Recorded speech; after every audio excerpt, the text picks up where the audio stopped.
En esta oportunidad se encuentra conmigo Blanca, mi amiga Blanquita Quispe. Ella está desde Tacna, nos está acompañando. Ella es precisamente la mamá responsable, prácticamente quien ha estado a cargo, ¿no? Desde que conozco a Blanquita siempre he visto en ella ese deseo de ir buscando cuáles han sido los mejores métodos que podrían servirnos a las familias cristianas en esta formación integral de nuestros hijos, más que nada bajo una crianza bíblica, ¿no? Y es en ese deseo que ella, muchos de nosotros conocimos del método Charlotte Mason, conocimos del método AMO también, gracias a ese esfuerzo, esa dedicación, ¿no? De estar buscando, investigando siempre lo mejor para su familia y que al final redundó para toda la comunidad homeschool cristiano aquí en Perú. Y ella pues ha estado a cargo por mucho tiempo y ahora tiene una compañía de mamás que justamente han estado trabajando con ella desde diferentes lugares. Y estoy hablando pues justamente una de ellas es Katia Ayala también, que viene trabajando desde aquí en la comunidad en Lima, justamente en Lima Norte. Ella viene apoyando junto con su familia a todo lo que es la reincorporación, las asesorías, el acompañamiento a las familias que educan en casa, no solo bajo la filosofía de Charlotte Mason, sino también siempre ella muy dispuesta a poder apoyar a las familias cristianas en esa búsqueda de una educación en el hogar. Entonces voy a dejar a mis invitadas para que ellas tengan todo lo que Dios ha puesto también en sus corazones para compartirnos en esta tarde. Katy, quedas con nosotros. Buenas tardes con todos. Elena, voy a compartir, me avisa si se ve. Sí, claro.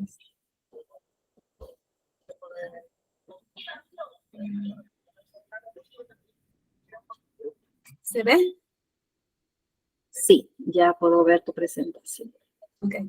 Bueno, como le mencionó Elena, mi nombre es Katia Ayala, tengo 2 hijos de 6 y 2 años y medio, y hace 2 años empecé a aplicar esta metodología, ¿no? Quiero empezar esta reunión leyéndoles este versículo en Deuteronomio 6, del 4 al 9, dice: Oye Israel, Jehová nuestro Dios, Jehová uno es.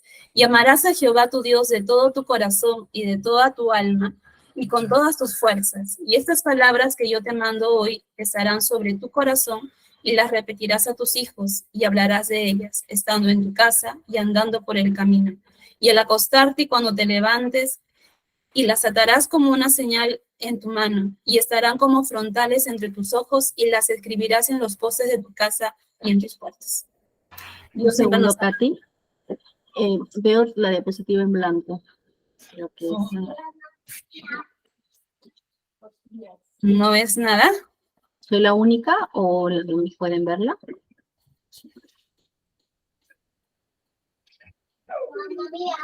Yo veo la diapositiva en blanco. A ver si lo vuelves a compartir. Si está abierto el documento, pero no lo veo. Vamos a ver otra vez. ¿Ahí lo ven o todavía no? No, se ve en blanco la PPT. Sí, no. Si no me la envías, a ver si la puedo pasar por acá.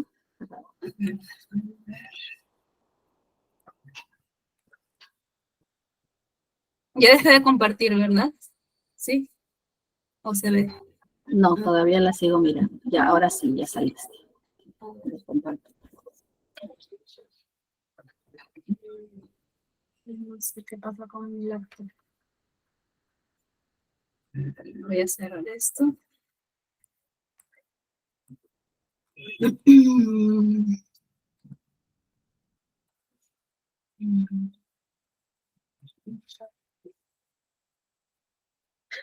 ¿Por acá te lo pueden mandar o por el correo? ¿Sabes? Vamos a pasar.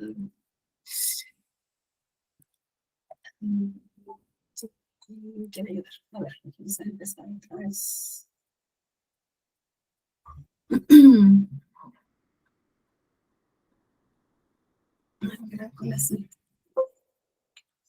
Ahora creo que ya.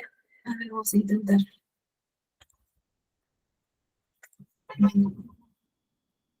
Por correo, WhatsApp, cualquiera. A ver, ahora sí, ¿se ve?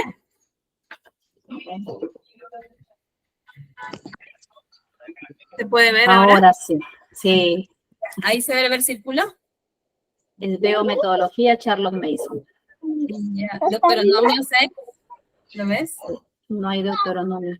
Está metodología Charlotte Mason. Lo voy a hacer así. Ya, ¿ahí lo ves? Ahora sí. Ya, entonces voy a tener así para que puedan, porque no sé por qué no se puede ver algo. Listo, ya está. Gracias.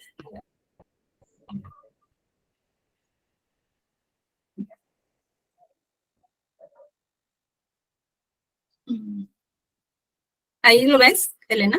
Charlotte Mason. Sí, ya está. Sí, está avanzando. Ya.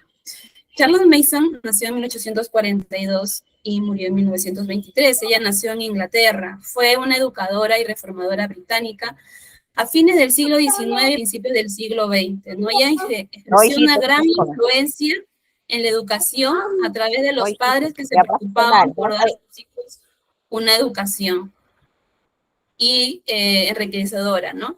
Y bueno, ella tuvo esta labor durante 12 años.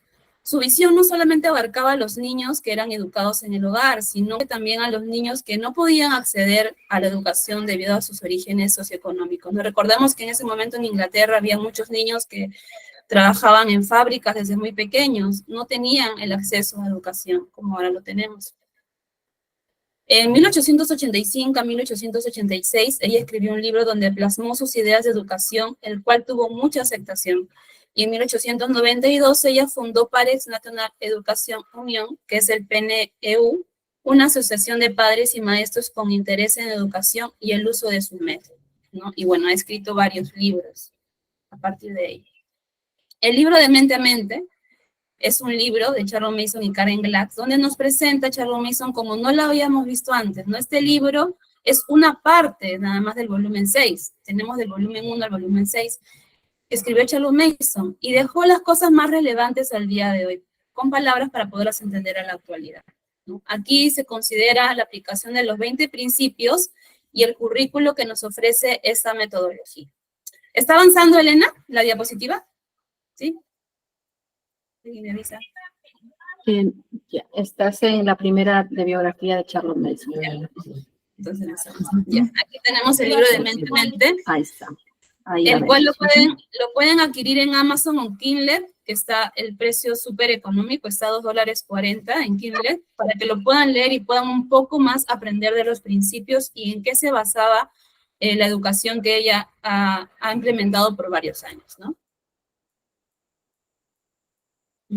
El principio 1, que es uno de los fundamentales, es los niños son personas.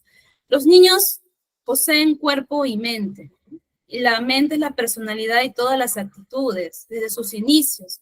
Charlotte Mason nos incita a que desarrollemos métodos educativos adecuados para satisfacer las necesidades de los niños. El niño se alimenta de ideas desde muy pequeño y es la clave de una vida plena. Los niños no son hojas en blanco como muchas veces creemos, ni que al crecer se van convirtiendo en personas. Ellos ya son personas, ¿no? Y merecen respeto desde el inicio de su existencia. Una cita es, ella nos dice, no, si no hemos probado que el niño nace persona con una mente tan completa y tan hermosa como lo es su hermoso cuerpecito, podemos al menos mostrar que siempre tiene todo lo que la mente necesita para la ocasión. Es decir, que su mente es el instrumento de su educación y que su educación no es la que produce su mente. Eso lo encontramos en el libro de Mente a Mente en la página 28. Y es cierto, sabemos que los niños desde muy pequeños, ellos ya saben, a veces nos manipulan cuando son bebés, haciendo un berrinche para darles algo, ellos ya están pensando. Y es hermoso ver a un niño pequeño aprendiendo, ¿no? Aprender a decir mamá, papá, llorar por algo, ¿no? Por eso ellos necesitan que nosotros podamos entender que son personas y que Dios los ha hecho únicos a cada uno de ellos y que debemos amarlos, respetarlos, cuidarlos, ¿no? Educarlos. En el principio 5 nos habla de 3 instrumentos de la educación. Ella nos dice, la educación es una atmósfera, una disciplina y una vida. Es un lema que siempre nosotros en este tipo de metodología lo aplicamos, ¿no? Voy a explicar un poco qué significa esto. Educación es una atmósfera porque no debemos infantilizar el lugar donde enseñamos al niño. A veces pensamos que porque son pequeños, entonces todo debería ser a su tamaño o deberíamos poner cosas animadas, ¿no? Para que él pueda entender, pero él entiende, él comprende. A su corta edad, ellos nos entienden, nos escuchan y van a aprender, ¿no? Y por eso tienen muchas preguntas porque quieren saber más siempre. Si no se debe tener en cuenta el valor educativo en su entorno natural, tanto en lo que respecta a las personas como en las cosas, y se debería dejar que viva libremente entre sus propias condiciones. Reducir el mundo al nivel infantil puede atrofiarle, ¿no? Atrofiar su mente, porque piensa que todo es así, pero la vida no es así, y desde muy pequeños debemos enseñarle cosas.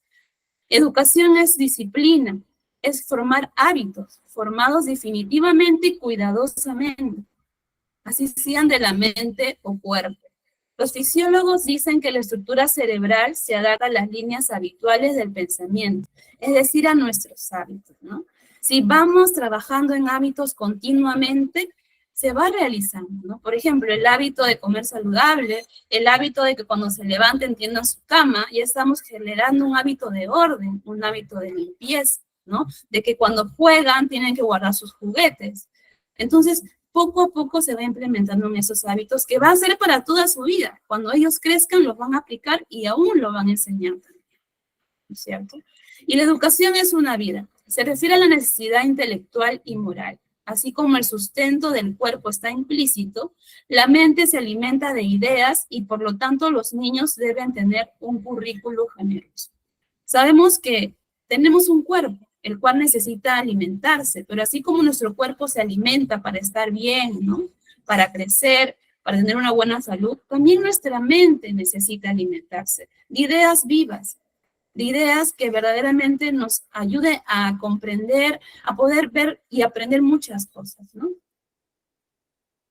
Acá hay una cita que dice, ¿no? Con esto queremos decir que padres y maestros deben saber cómo hacer un uso sensato de las circunstancias, la atmósfera de un niño. Deberían entrenarlo en hábitos de buena vida, disciplina y alimentar su mente con ideas, el alimento de la vida espiritual. Es intelectual, perdón. Esto lo vemos en el volumen 3, en la página 216. Entonces es un complemento, es un todo. Todo lo que nosotros le damos a nuestros hijos, a ellos les afecta, ellos aprenden, ellos ven, ¿no? Y vemos cómo van ellos creciendo y aprendiendo. La educación es la ciencia de las relaciones. Un niño tiene relaciones naturales con un vasto número de cosas y pensamientos, por lo que debemos entrenarlo sobre ejercicios físicos, naturaleza, manualidades, ciencia y el arte, ¿no? Y sobre muchos libros vivos. Y ahorita vamos a ir un poco para ver qué es un libro vivo. Porque sabemos que nuestro deber no es enseñarle todo sobre cada cosa, sino ayudarle a afianzar esas afinidades personales que conectan nuestra nueva existencia con las cosas existentes. Al diseñar un programa para un niño de cualquier clase social, se deben considerar 3 puntos, que requieren mucho conocimiento, ya que la mente necesita suficiente alimento, así como el cuerpo. Nosotros, para alimentarnos, no todos los días vamos a comer la misma comida, ¿verdad? Variamos. Igual los niños deben variar en los libros, en los conocimientos que ellos van a aprender. El conocimiento debe ser variado, ya que la monotonía en la dieta mental no crea apetito, es decir, curiosidad, ¿no? El conocimiento debe comunicarse en un lenguaje bien elegido, porque su atención responde naturalmente a lo que se transmite en forma literal.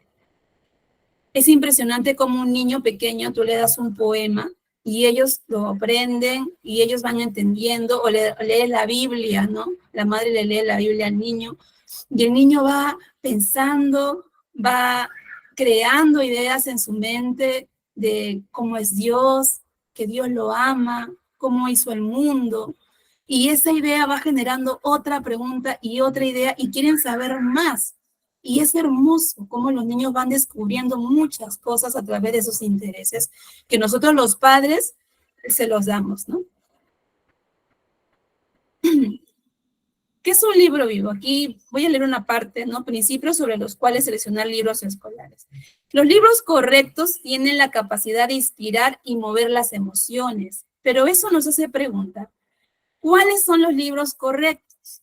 Me aventuro a proponer 1 o 2 principios en materia de libros escolares, nos dice ella, y dejaré la parte mucho más difícil, la aplicación de esos principios para el lector.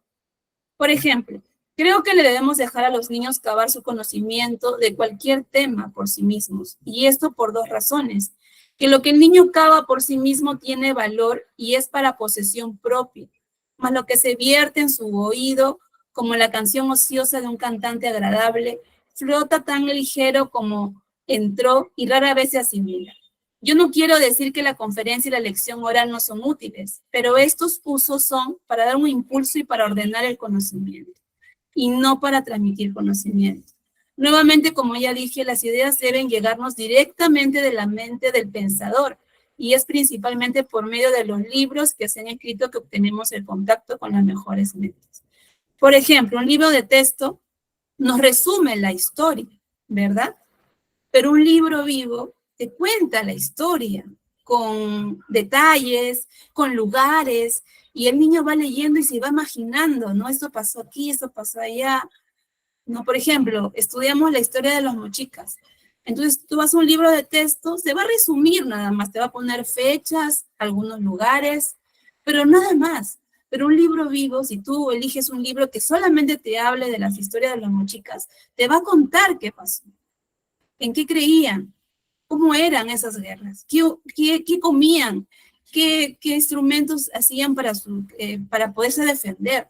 Y el niño va aprendiendo y conociendo mucho más de las personas que justamente han estudiado ello, ¿no? Por años. Entonces, a eso damos la diferencia.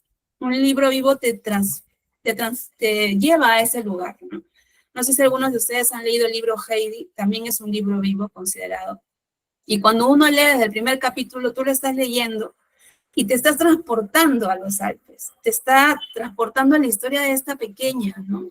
Y todo lo que ella vivió. Es hermoso. Y eso es un libro vivo, el que te lleva a ese lugar y te hace imaginar todo, solamente leyendo. Bueno, yo les voy a hablar acerca del año 0, que son años no formales, ¿no? Para ya entrar un poco a cómo se divide este tipo de metodología. Los años 0 son para los niños que son de 6 años, ¿no?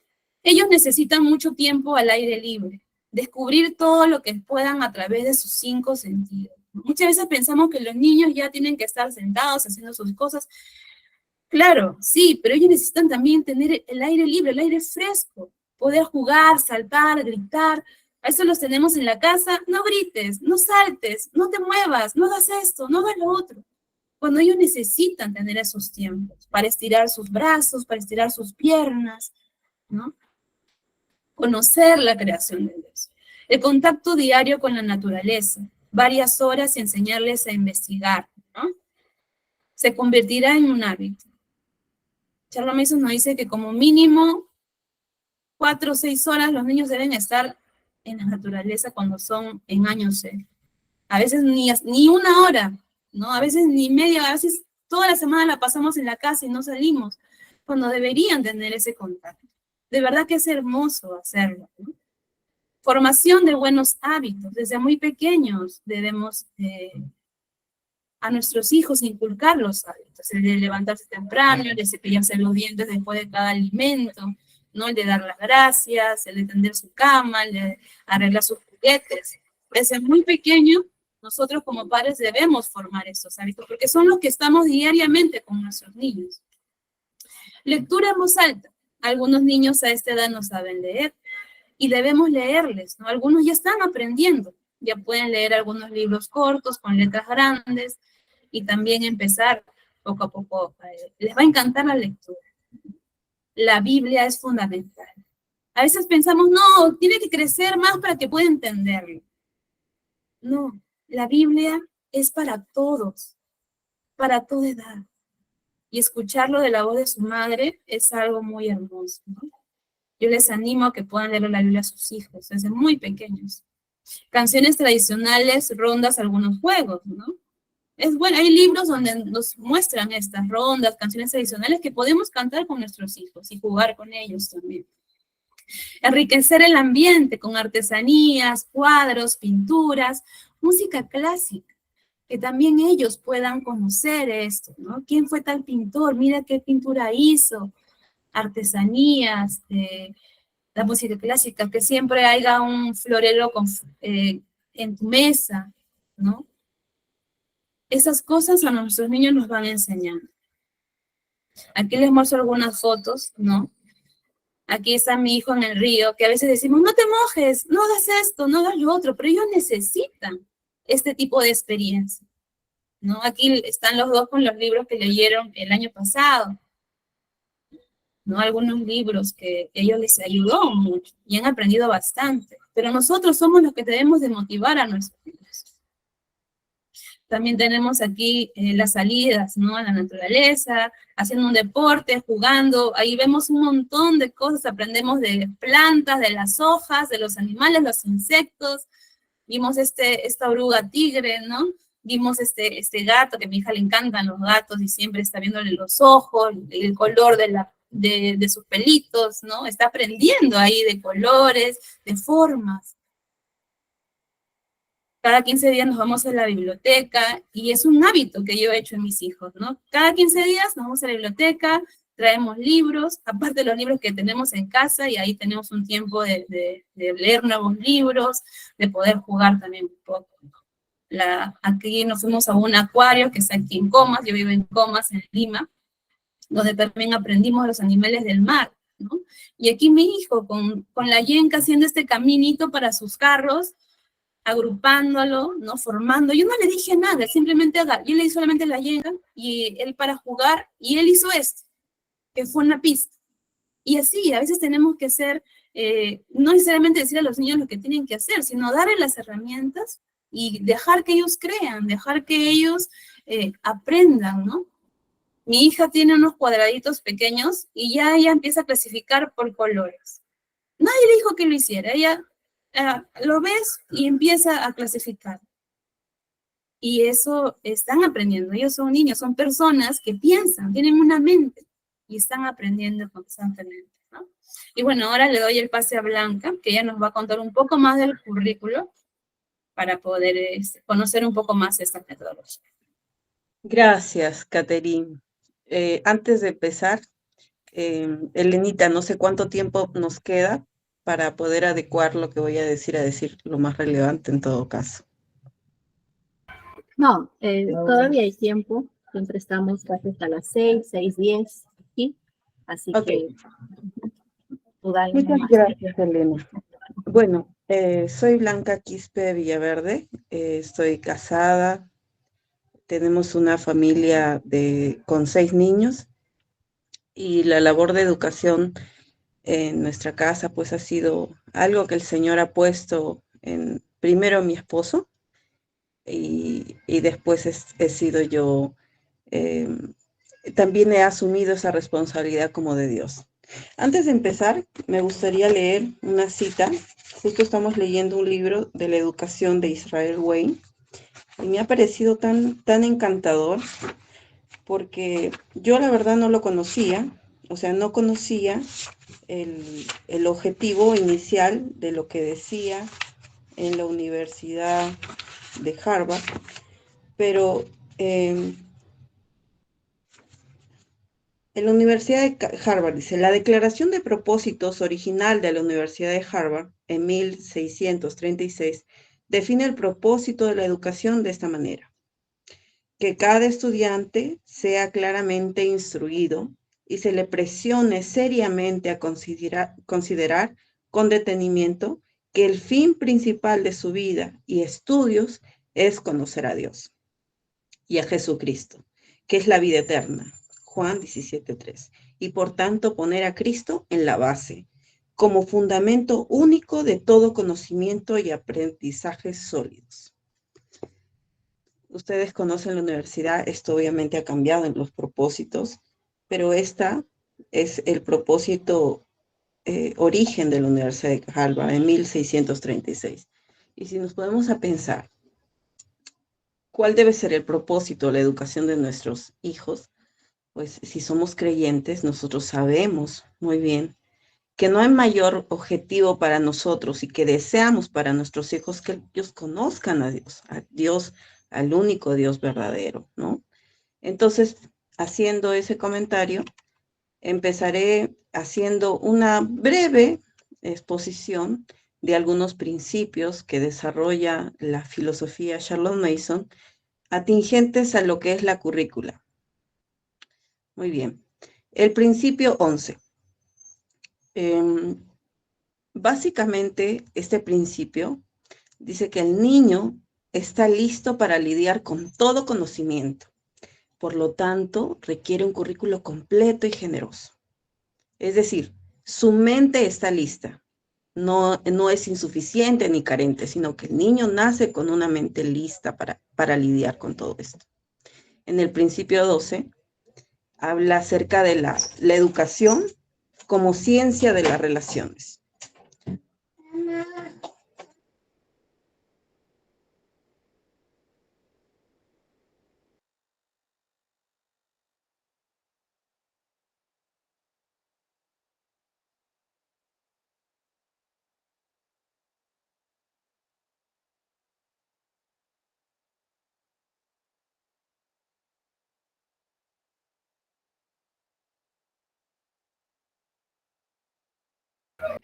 Damos unos minutitos a Blanquita.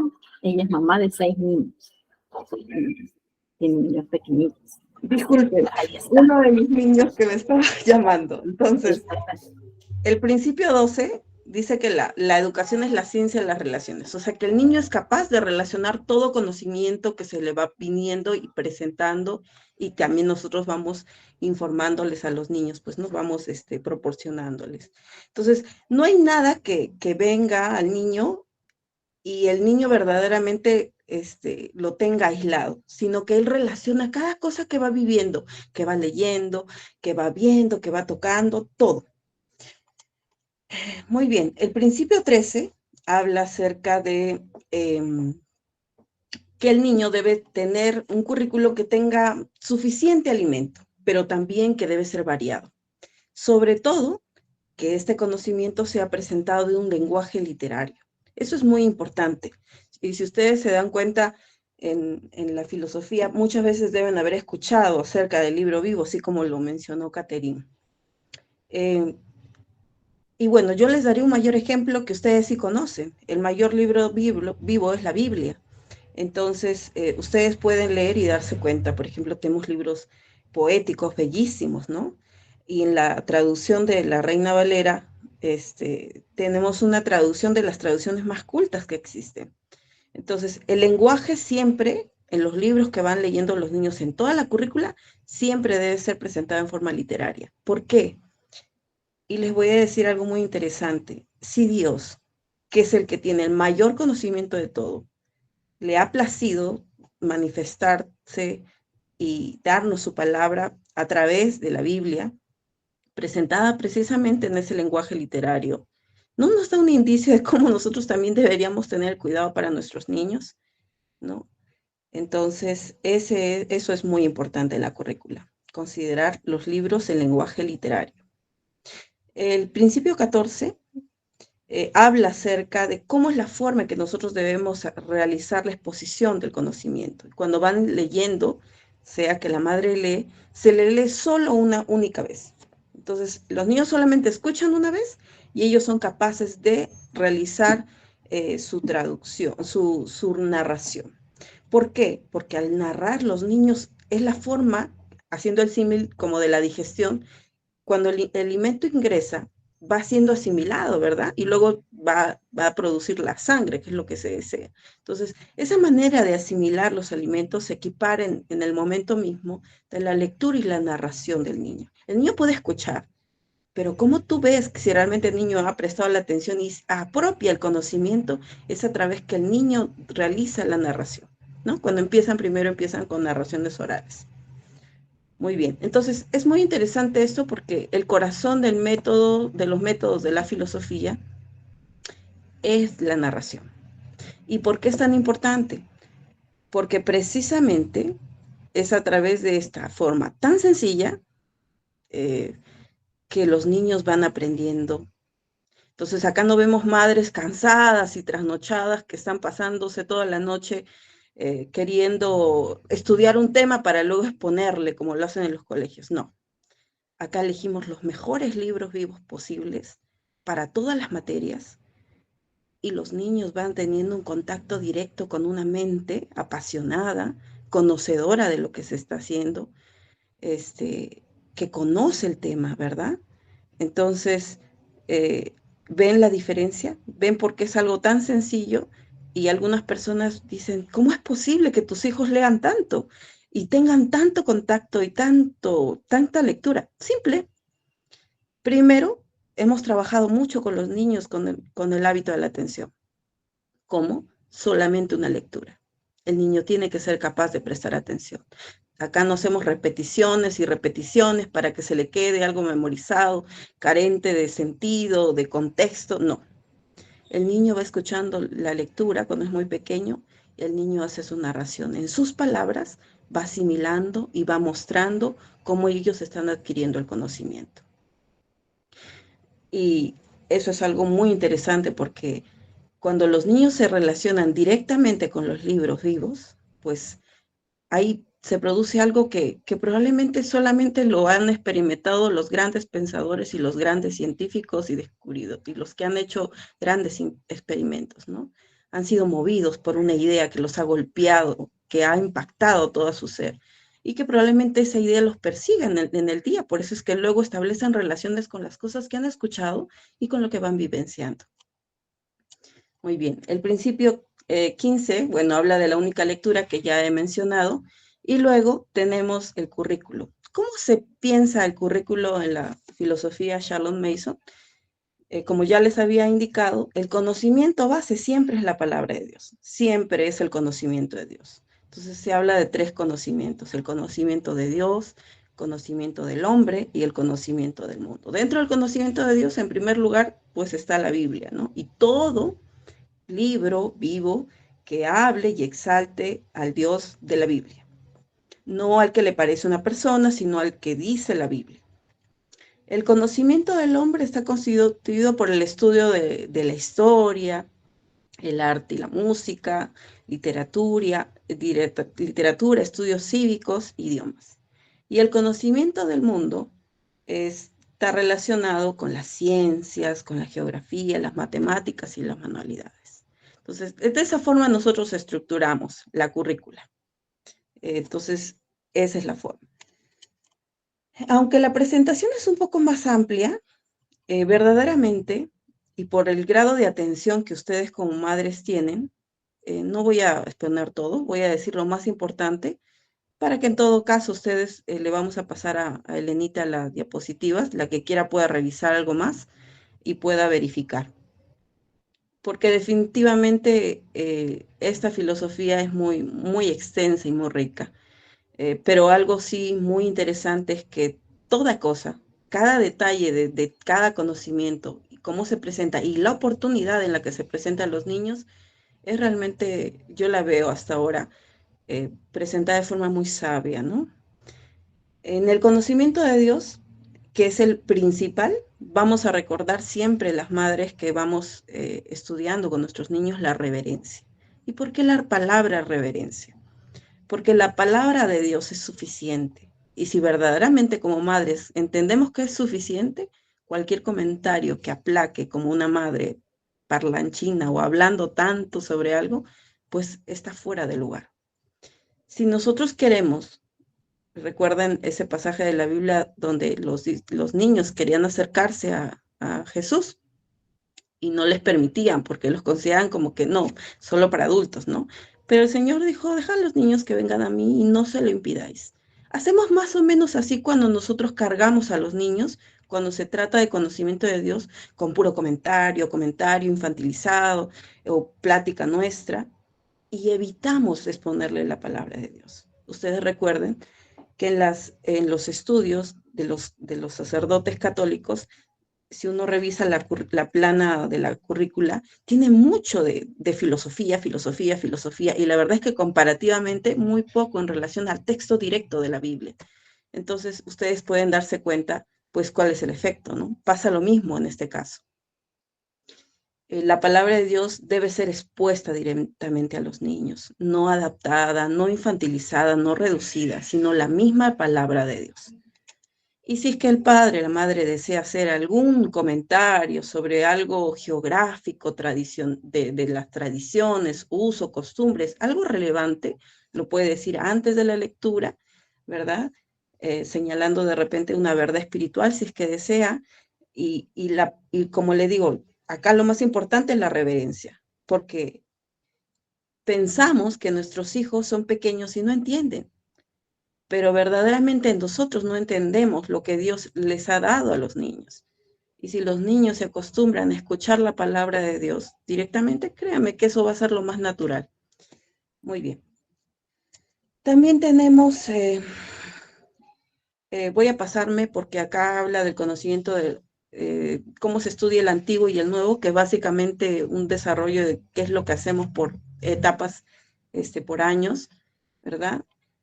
Y directamente tenemos, estas son imágenes en Génesis, Mateo, son imágenes, gracias Caterina, que ni siquiera tengo que decirte nada, estás pasándola. Estas son imágenes de la Biblia simple de mi hija.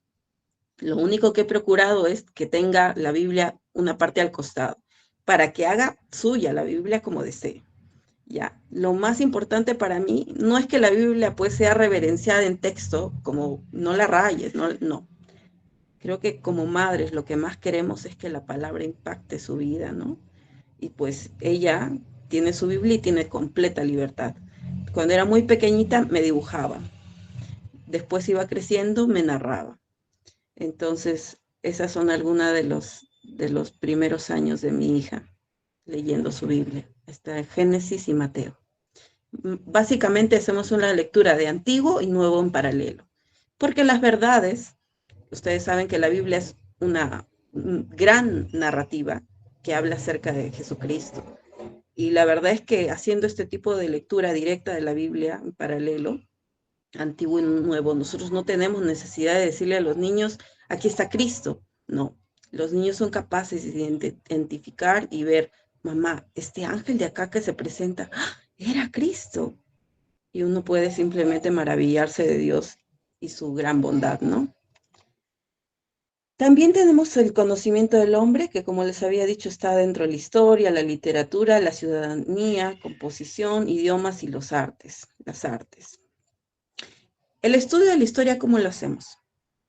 La historia se va viendo de forma cronológica. No es que veo una etapa histórica, la próxima se me antoja ir a Grecia, luego voy por algo moderno y luego regreso a lo antiguo. No, va en forma cronológica. Entonces, si yo empiezo por una etapa, voy para adelante, ¿verdad? Y comúnmente las familias de nuestra comunidad, pues vamos a dar una o dos rotaciones, depende de en qué fecha ingresaron y conocieron la filosofía y han incorporado, ¿no? Entonces, el periodo histórico es tan importante porque marca todo el estudio que va haciéndose en literatura, en poesías, en arte, en música. Y pues lo hacemos todo, como ya les dije, con libros vivos. De forma muy excepcional para llevar cierto esquema, usamos libros de referencia, pero de muy alta calidad. La siguiente van a poder ver ustedes unos dibujos del libro de los siglos. ¿Ya? En estas imágenes tenemos, creo que por ahí no está mostrado, está antes o después, creo. Pero bueno, no te preocupes, Catherine, si ya no está en las diapositivas que tienes. Pero era una imagen del libro de los siglos, no es más que un cuaderno. Puede ser un cuaderno simple de cuaderno o un cuaderno que ustedes hayan empastado en sus casas, porque ahora todo lo podemos empastar también. Y va llevando un correlativo por 100 años, ¿no? Por 100 años, 100 años, 100 años. Y el niño, libremente, porque esto no es como, tienes que hacerlo así, ¿no? El niño, de manera muy sencilla, De repente va en una etapa que es la revolución industrial que vamos estudiando, o de las épocas de las revoluciones, o de las independencias de Latinoamérica, por ejemplo, y el niño pues dibujará lo que más le llame la atención de ese periodo histórico que está estudiando, marcará la fecha de los personajes importantes, cuándo nacieron, cuándo murieron, y lo registrarán ahí en su libro de los siglos. De repente dibujarán objetos de la época. Ustedes saben que los carros nunca han sido lo mismo, las armas y los aviones tampoco. Y bueno, han habido muchas cosas así interesantes y los niños van registrando todas estas cosas de manera muy libre, muy personal. En el campo de la literatura, como ya les había dicho, la historia marca el estudio de la literatura, salvo los primeros años. Pero luego vamos estudiando la literatura.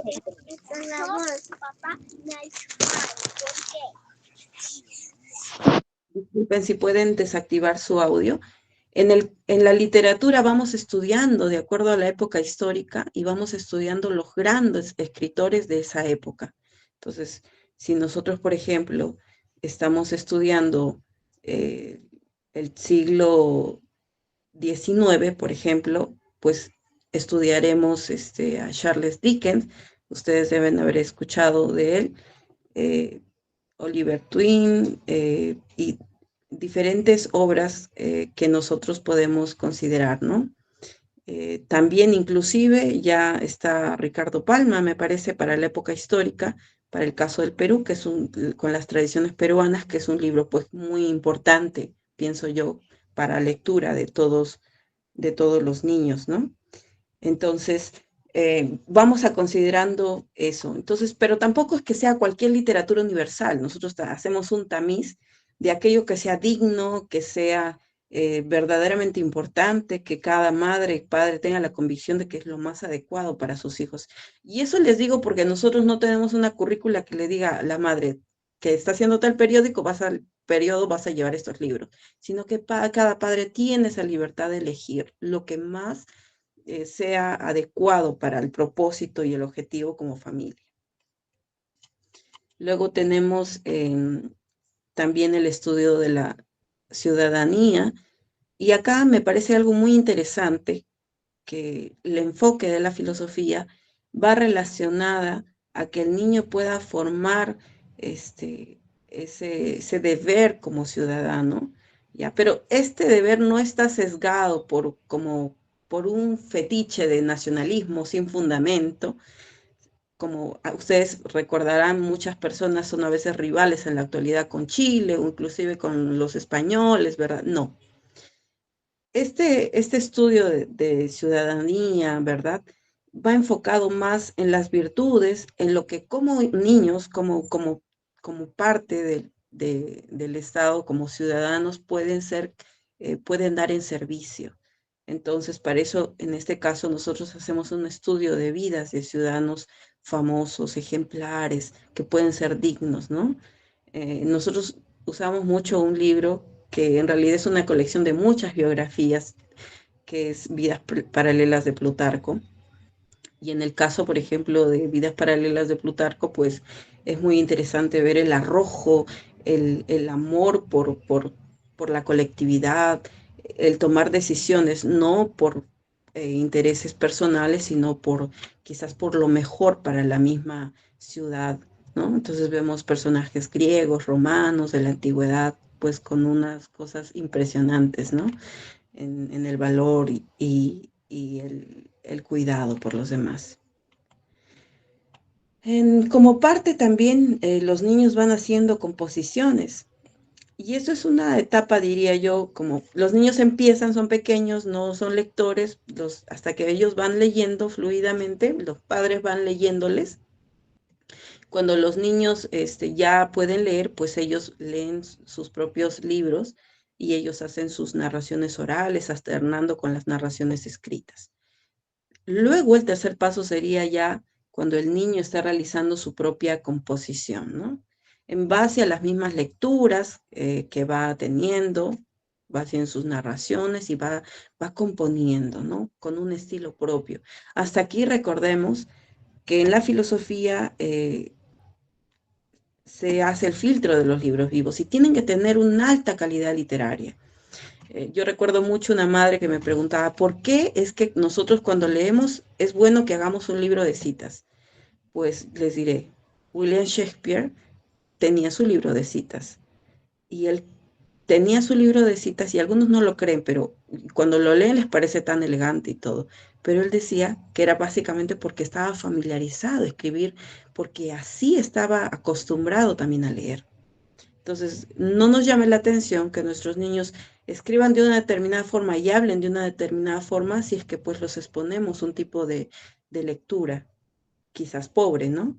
Pero cuando la literatura es de alta calidad, pues es lo normal, es como la consecuencia, ¿no? Natural.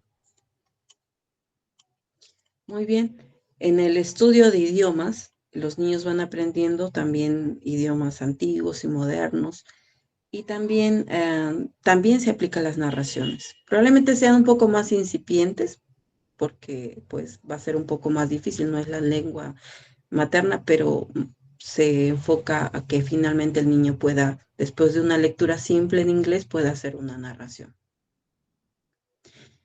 Algo que es muy interesante, por ejemplo, en el estudio de los idiomas es cómo cuando incorporan, por ejemplo, el latín, también se va incorporando al mismo tiempo la gramática. Y noten esto porque es muy interesante que la gramática en la mayoría de colegios o familias que van educando en casa viendo la currícula estatal, van introduciendo la gramática en segundo, tercer grado de primaria, pues cuando el niño de repente no ha alcanzado una lectura buena, y está perdido en la forma, queriendo más entender el fondo y el mismo contenido de la lectura. Pues en la filosofía, la gramática no se presenta de una forma temprana, sino más o menos en el cuarto o quinto año formal, dependiendo del niño. Y pues la gramática se va haciendo precisamente con los idiomas, ¿no? Y eso les facilita a los niños también. Tenemos también el arte, y en esto sí ha sido muy encantador para nosotros, ha sido algo que nosotros realmente disfrutamos mucho, porque en el arte en general, ¿no? Nosotros como comunidad, hemos estado ya vamos para el cuarto año, haciendo una currícula compartida en la que nosotros establecemos el estudio de ciertos artistas, grandes artistas, y vamos estudiando una cantidad de obras, ¿no? Galerías, 6 galerías por artista, que los vamos viendo como en un trimestre, ¿no? Primero vamos conociendo la biografía del autor, la pintura que estamos observando, conocen un poco de la historia, si fuera posible, y el niño directamente, igual que como la Biblia, nada de que me dijeron, no, niño, ve directamente la obra y va haciendo la descripción.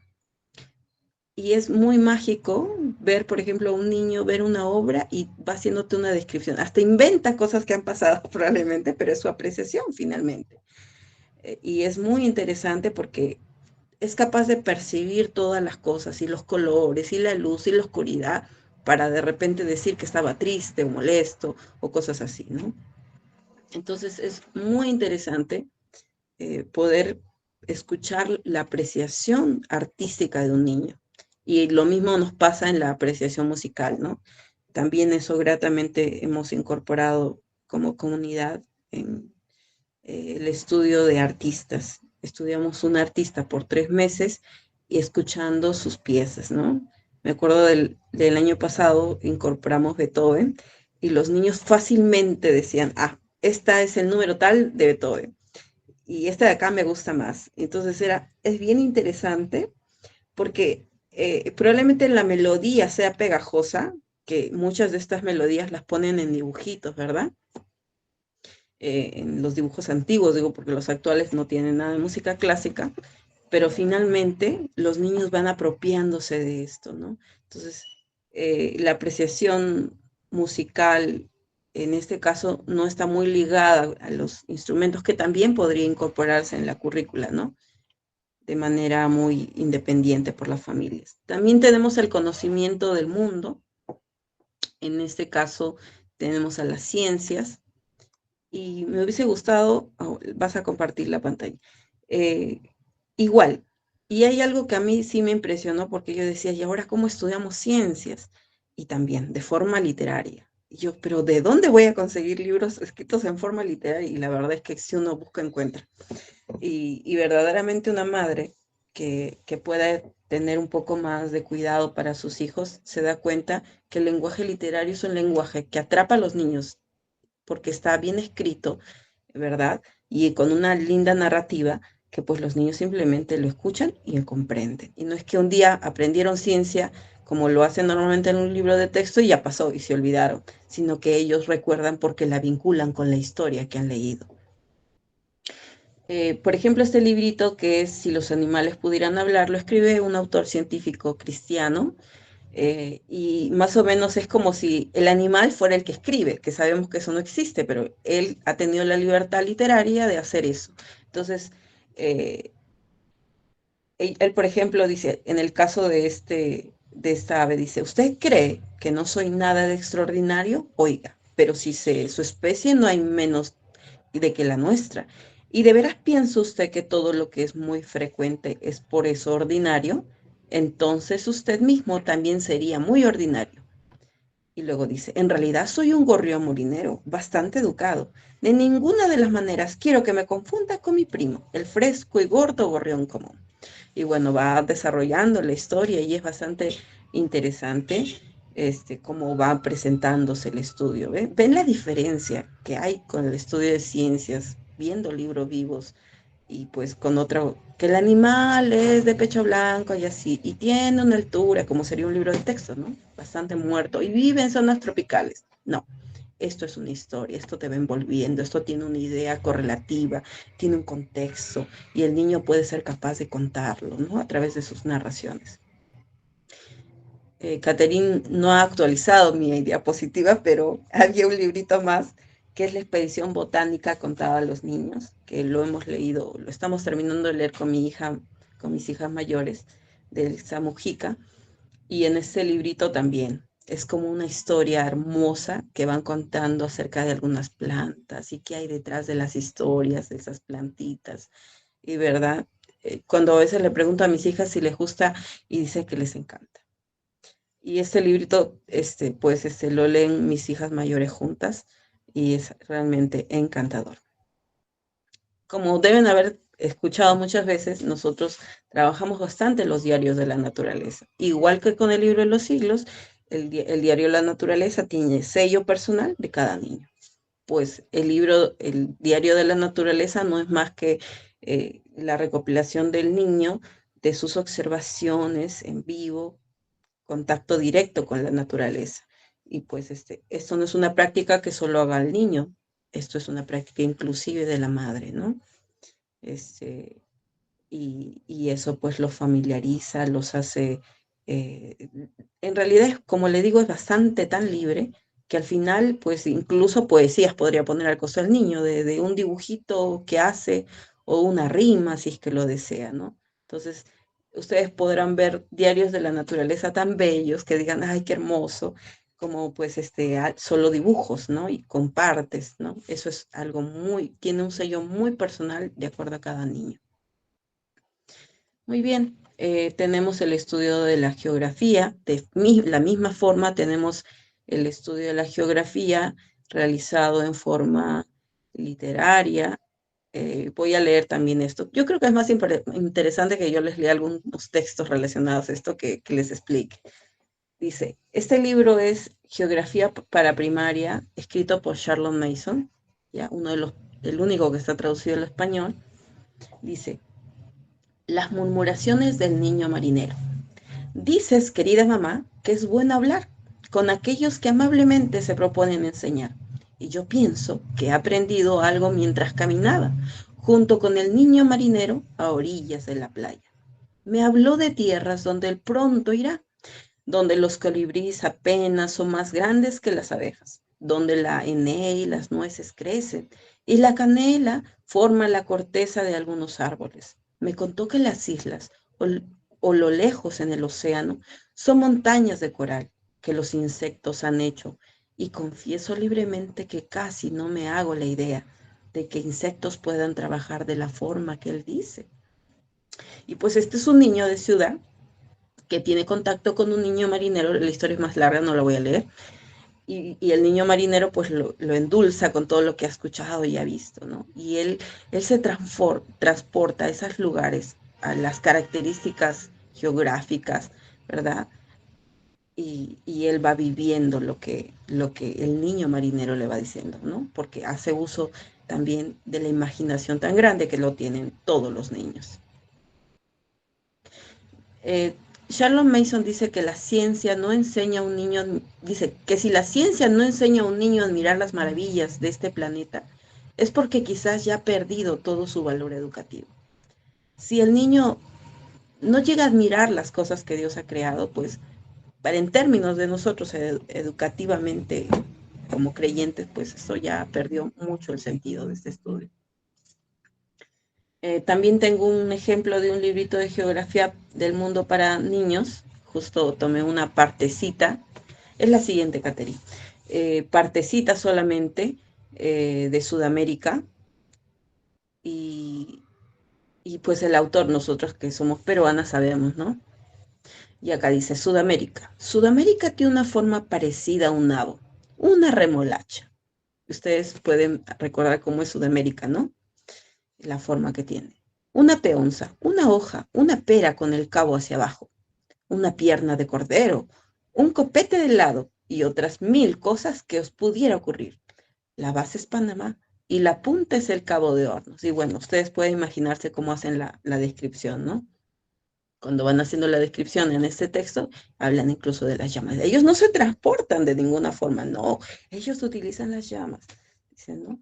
Y bueno, esa es la descripción de cómo se transportan probablemente por algunos zonas altoandinas del Perú, ¿no? Muy bien, tenemos también el estudio de las matemáticas. Y probablemente todos ustedes conozcan el libro de matemáticas activa y la serie que tiene el hermano Rex, que es matemático, pues y padre educador de hijos que ya están en la universidad y que nosotros amamos completamente sus materiales y estamos profundamente en deuda con el hermano. Y algo muy interesante que indica Charlotte Mason es que cuando nosotros vemos las matemáticas, debemos ver incluso la presencia de una ley mayor, una ley divina. Porque si nos damos cuenta en las matemáticas hay leyes, ¿no? Que no es que el humano las haya puesto, ya están hechas, ¿no? Los números para adelante, para atrás no tienen fin. Pues precisamente hablan mucho de la eternidad o del fin que no tiene el Señor, ¿no? Ni comienzo ni fin. Entonces, hay leyes en las matemáticas que nos hacen ver inclusive la presencia del Creador. Y bueno, en el libro de matemáticas divinas, que es un libro considero obligatorio de lectura para todo padre, habla mucho acerca de las matemáticas divinas, ¿no? Sin embargo, también hay otros libros vivos. Nosotros hacemos matemáticas como probablemente ustedes lo imaginen, ¿no? Solamente que nosotros consideramos la matemática sí, y el niño debe realizar sus propios ejercicios. Si el niño ya lo sabe, en cambio de la narración, pues él debería ser capaz de crear sus propias operaciones, inventarse sus propias operaciones. Es la manera en la que nosotros corroboramos que el niño ya conoce un tema. Pero también los niños podrían ser insertados en algún tipo de literatura de libros vivos, como por ejemplo El hombre que calculaba. También tenemos Alicia en el País de las Maravillas y A través del espejo, que habla, si no lo sabían, Lewis Carroll fue matemático. Y pues si ustedes ven estas dos obras, Alicia en el País de las Maravillas y A través del espejo, habla mucho de cosas lógicas, en matemáticas. Y es bastante interesante. El hombre que calculaba también se presenta un problema muy interesante y todo el libro va girando en torno a la respuesta que da, problema matemático. Ustedes saben pues que los árabes introdujeron mucho de las matemáticas, ¿no? La base 10 y han tenido muy buen desarrollo en eso. Nosotros probablemente en el colegio hemos usado Baldor y cosas así. También La Vuelta al Mundo en 80 días. Ustedes que habrán leído la obra, yo muchas de las obras las estoy leyendo ahora y para luego seleccionar para mis hijos. Y La Vuelta al Mundo en 80 días presenta el caballero tenía que dar la vuelta en un tiempo, pero no, él piensa que no llega, pero al final sí llegó y la respuesta es una respuesta matemática. Muy bien, he concluido la presentación y bueno, Caterina ha puesto acá unos datos importantes, así que los diré porque son importantes. Tenemos una página web, está ahí en el link, que si googlean también pueden poner Charlotte Mason Perú. Es una página web que estamos en proceso de alimentación, porque antes solo hemos tenido un blog. Tenemos un canal YouTube que también dice Charlotte Mason Perú. Tenemos lecturas maternas, de lectura de los volúmenes de Charlotte Mason. Actualmente estamos leyendo el volumen 2. Y tenemos libros también de lectura en general, y ahora estamos leyendo el libro de la educación de Israel Wayne, que es justo la cita que les hice al comenzar sobre el propósito de la educación en la Universidad de Harvard. Entonces, considero un buen libro para poder conocer un poco de la historia y la educación, ¿no? Y bueno, recientemente padres de nuestra comunidad han empezado también a hacer sus lecturas grupales, lo cual, pues como ustedes se podrán dar cuenta, es algo de mucho gozo para muchas de nosotras. Tenemos la presencia de los esposos presentes en la educación, otros no, pero es muy interesante y es algo que Charlotte Mason lo menciona bastante en el volumen 2, que es el que estamos leyendo. Habla acerca de los padres y los hijos. Y es muy interesante porque una de las cosas valiosísimas que dice Charlotte Mason es que el deber de instruir acerca de Dios a los niños es de los padres. Eso no se delega, ni simplemente se cede. Entonces es algo muy interesante. Tiene unos pensamientos tan revolucionarios que si ustedes leyeran probablemente pensarían, dirían, ella debe ser reciente. No, es una escritora antigua como Catherine lo expuso. Y bueno, he concluido. Gracias, Blanquita, por toda esta explicación. Yo tengo algunas consultas también para poder aclarar aquí justamente algunas interrogantes que nacen de las mamás que quieren seguir el método de Charlotte Mason. Entonces, yo quisiera saber si para poder ingresar a tu comunidad, ¿qué se necesita? ¿No? Hay mamás quizás ya que desean participar contigo, tienen que llenar alguna ficha, que haya una condición que las mamás necesiten para poder estar en la comunidad de Charlotte Mason. Sí, en el pasado la comunidad ha sido muy abierta, tan abierta que todas las madres querían ingresar. El tema, y es algo que es muy saludable, es que al igual que cuando ustedes deciden educar en el hogar, se les sugiere, se les invoca a que lo hagan por convicción. Es que porque precisamente la educación de nuestros hijos no va a tener un límite, o sea, una línea del tiempo de facilidad, nunca va a ser nada fácil para nosotros. Pero ya directamente en esta filosofía implica mucho cultivo de la madre, mucho cultivo del padre. Como podrán ver, pues nosotros no ofrecemos una currícula de libros que vas a llevar o te vendemos este plan de estudio, no. Acá se eligen los mejores libros que se puedan, que cada madre pueda tener acceso, sea en dominio público, las que pueden pagarlo pagarán, y las que están en venta, no lo sé, pero más allá inclusive de los libros y del esfuerzo de la madre en cultivarse constantemente, la filosofía habla acerca de la educación, como también lo expuso Catherine, en 3 puntos, ¿no? Dice, la educación es, y habla que es disciplina. Y en el campo de la disciplina, pues es los hábitos. Entonces, no hay forma de que yo quiera trabajar con mis hijos hábitos cuando yo no tengo buenos hábitos. Entonces, que una madre, por ejemplo, que va leyendo libros, tenga un libro de citas maternas, le va a ayudar en sus pensamientos, le va a ayudar a tener una mejor reflexión de las cosas que hace. Y entonces creo que es una de las cosas que más me incluyo, nos ha confrontado, ¿no? Saber que si yo voy viendo la educación, no solamente libros, es también trabajar hábitos con mis hijos y de forma muy intencional. Entonces, eso es muy importante. Y por otro lado, es tener, pues así como ustedes decidieron educar en el hogar, tener la convicción de que realmente esto es para ustedes, ¿no? Porque algunos dirán, no conozco de la filosofía, pero quiero entrar. O sea, pero no conoces, entonces primero sería bueno que conozcas un poco más de la filosofía para que sepas si eso es finalmente algo que tú deseas seguir, ¿no? Si realmente te interesa o no. Lo cierto es que, como todas las cosas que tiene que hacer un padre, pues esta filosofía primero indica que el padre marca con el ejemplo, ¿no?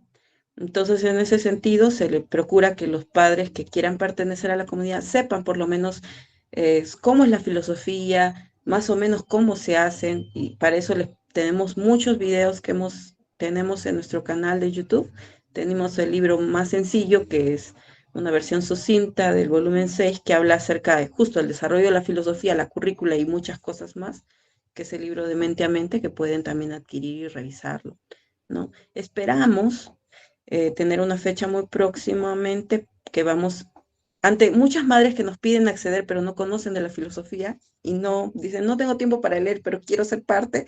Entonces, yo digo, ¿para qué van a ingresar? Se van a estresar, van a sufrir y van a decir, no, o sea, o yo no he estudiado nada y yo me siento muy incapaz. No, es mejor que primero se preparen un poquito. Entonces hemos estado pensando en hacer como un curso para que más o menos las madres que les parece que puede ser interesante conozcan un poco, no profundamente, sino algo general de la filosofía, cómo se llevan los cursos en el día a día.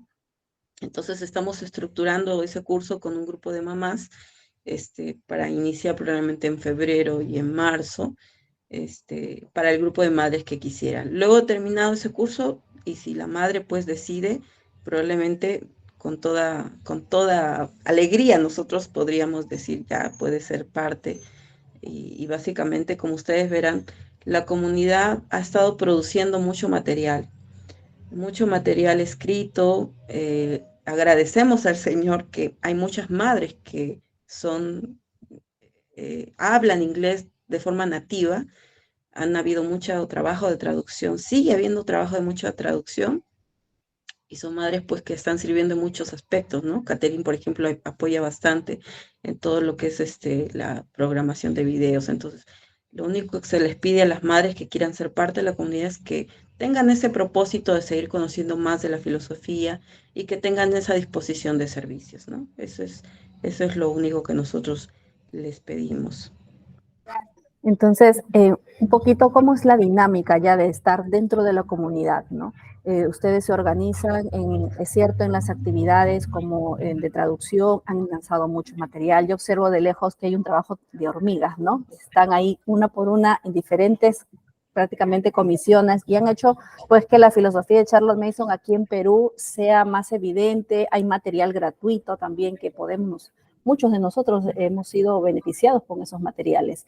¿Cómo es ese trabajo ahora en comunidad? ¿Se reúnen periódicamente ustedes? ¿Hay un trabajo grupal? Cuéntanos un poquito más sobre eso también, Bueno, por favor. como toda comunidad, debe ser algo natural, ¿no? No concebimos ningún tipo de ese tipo de colaboración si es que primero, como madres, como padres, no llegamos a tener cierta comunión, ¿no?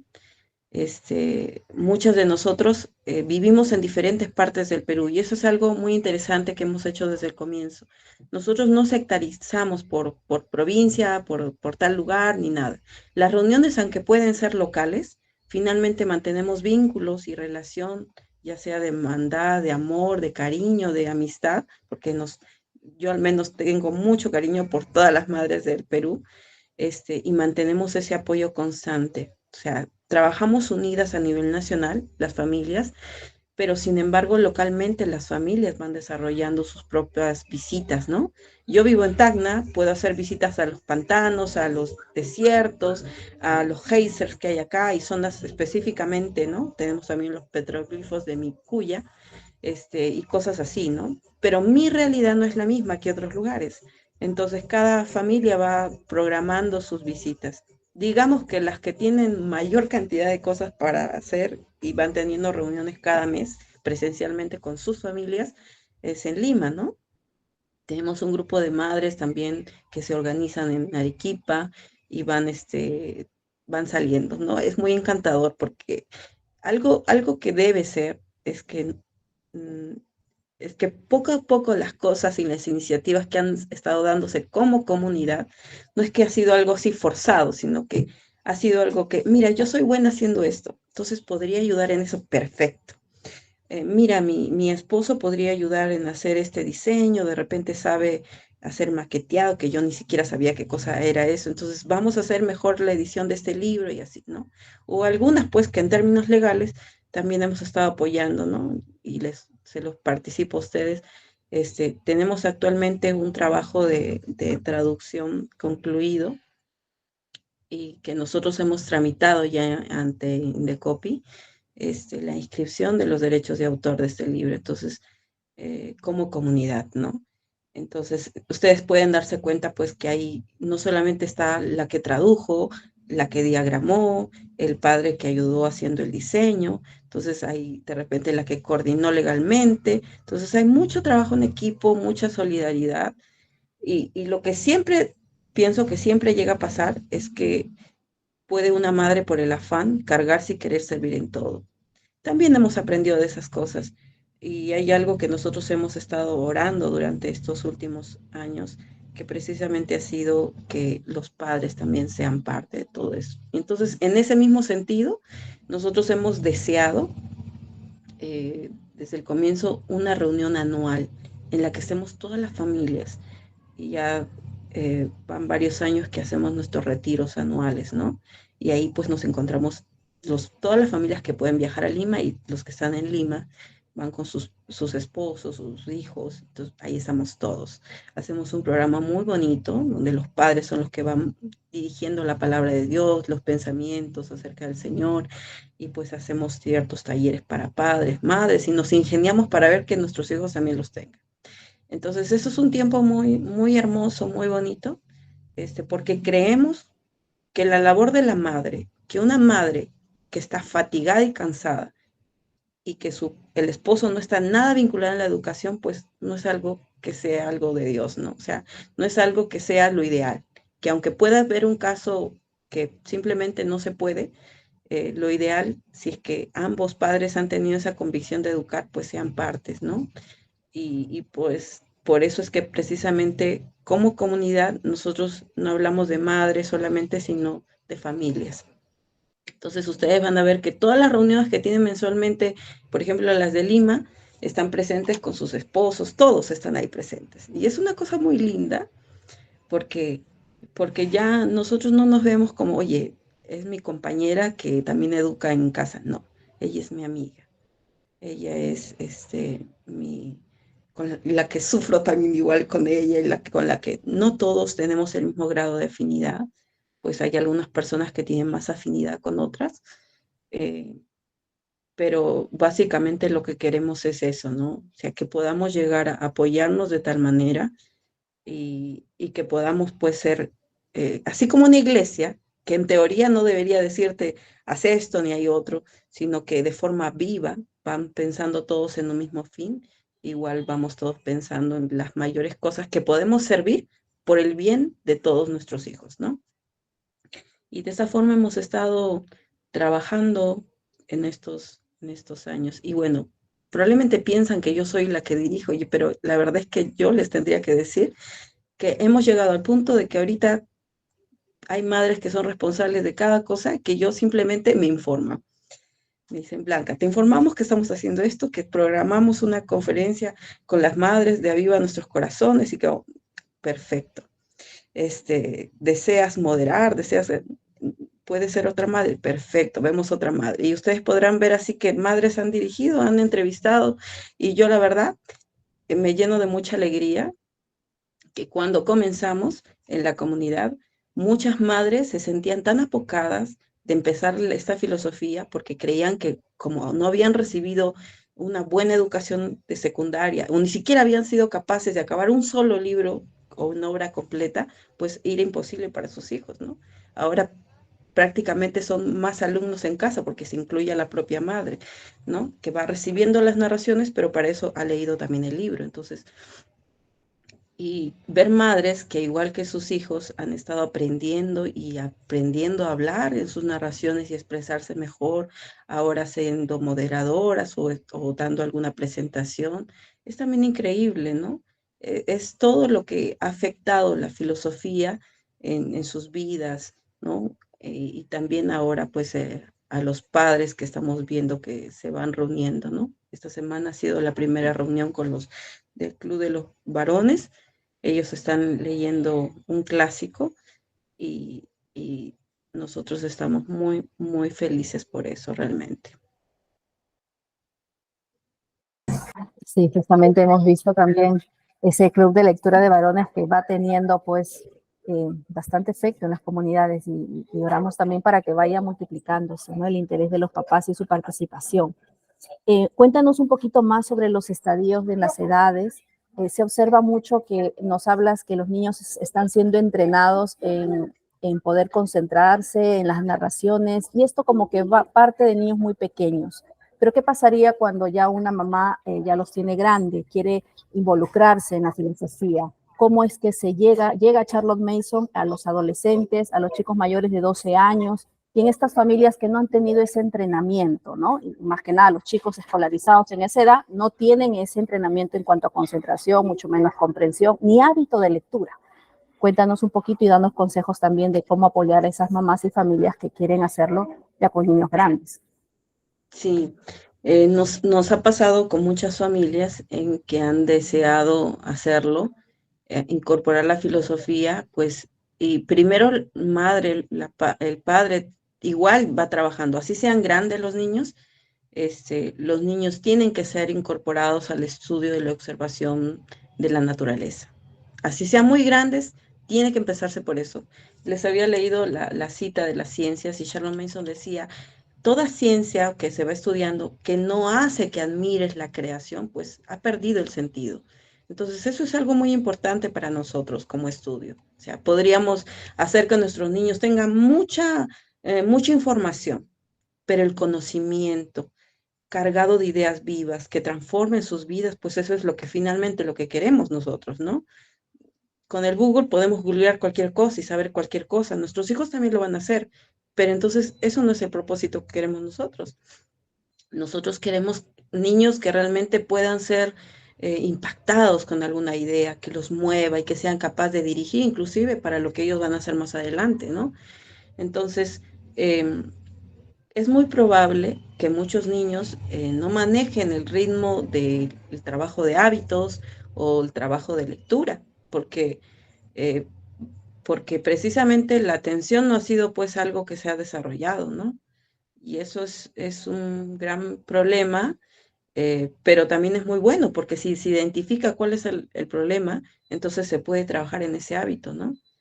Y no hay ninguna cosa que cualquier niño pueda hacerlo. Es lo mismo que pasa cuando te dicen, como un niño que está escolarizado va a hacer homeschool en la secundaria. No es posible. No, sí es posible. Es lo mismo. Si no ha estado acostumbrado y solamente ha hecho educación en casa, llevando libros de texto, reproduciendo textos escolares, es como si hubiese estado escolarizado en el colegio. Y ahora va a hacer esta lectura, va a estudiar todos los cursos con libros vivos, pues yo le diré algo muy interesante, que más allá de lo que yo diga, los mismos libros van a ser los que van a enamorar a sus hijos. Entonces he tenido niños que dicen, no, mi hijo no leía nada. Y padres quizás muy condescendientes, desesperados para que sus hijos lean. Hasta alguna madre me dijo, he tenido que decirle ya, ¿qué quieres que te compre para que leas? Y el niño le ha dicho, quiero leer Harry Potter, ¿no? Y la madre, por el ánimo de querer que lea, pues ha cedido en todos sus propósitos y lo que ella como madre quería, ¿no? Y uno se pone a pensar a qué punto hemos llegado con la educación de nuestros hijos, que hay que hacer tantos malabares para que el niño quiera tener interés en estudiar en algo. Y el nivel y el trabajo del hábito de la atención pues está por los suelos. O sea, decirle a un niño, presta atención, vamos a leer y vas a luego tú narrarme, es algo tan sencillo, pero la verdad es que hace tanto efecto en la educación de los niños. A decirle al niño, no, es que mi hijo no es lector, Él es más visual y a él hay que ponerle audiolibro o que vea videos de YouTube para que le presente de forma resumida la historia. Pues si ese es el objetivo que ustedes tienen para sus hijos, está bien y lo respetamos, pero no es el objetivo para la historia que nosotros queremos que nuestros hijos sepan. Entonces, la verdad es que ayuda bastante en incorporar que el niño tenga contacto directo con los libros vivos. Al comienzo, pues, igual que el proceso de desescolarización que muchas madres han tenido, pues tendrán que pasar por una etapa, ¿no? No van a tener el ritmo que tenemos de repente familias que llevamos currículas completas, amplias y todo lo que he descrito hoy. Irán de a pocos, el niño va pasando por un proceso, va trabajando hábitos, se van trabajando un hábito a la vez, se gana ese hábito y se trabaja otro más. Pero no se abandonan las demás, sino que se incorporan y se van viendo. Porque así como se gana un buen hábito, también se puede retroceder y perder ese buen hábito por uno malo. Entonces, las madres tienen que ser conscientes de eso y empezar a trabajar, ¿no? ¿Y es posible? Claro que es posible. Y simplemente hay que también tener un poquito de confianza también en que finalmente sus hijos tienen esa capacidad, lo tienen. Y algo que quizás, no sé cómo puede haber sido la educación, algo que Charlotte Mason siempre dice es que nosotros no debemos tratar a los niños en diferente forma, sino como personas creadas por Dios. Entonces, si los consideramos de esa forma, entonces no podemos limitar a nuestros niños y decir, no, mi hijo no podría hacer esto, mi hijo no podría leer esto, o mi hijo, ¿qué va a aprender a atender su cama? ¿Qué va a cocinarse?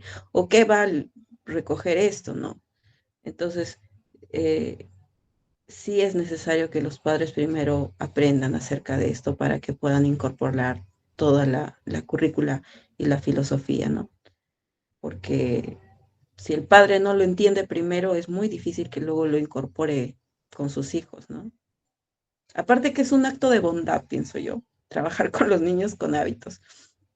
Cuando nuestros hijos, que si tenemos varones, pues entregaremos un hombre que sabe hacer las cosas de casa, que sabe escuchar, porque ha trabajado mucho el hábito de la atención, algo que como esposas queremos mucho, y va a ser alguien muy servicial, está expuesto a ideas bellas todo el tiempo. Entonces, yo lo veo, cualquier etapa de previa que pueda resultar difícil para una madre en el comienzo al incorporar, pues al final va a ser bueno, ¿no? Y cualquier cosa que se pase uno va a decir, está bien todo lo que ha pasado, porque el resultado finalmente ha sido muy bueno. Así es. Gracias, Blanquita, por toda esta valiosa información sobre la comunidad de Charlotte Mason, el cómo aplicar el currículo. Y creo que desde el momento que conocemos y hemos tenido contacto con el libro, el cultivar la mente de la madre es muy importante. Esta es una filosofía que se trabaja desde el lado de los padres para que hagan una transformación realmente en el corazón de nuestros hijos, ¿no? Le agradezco también a Katy, que ha estado con nosotros también explicándonos parte del método.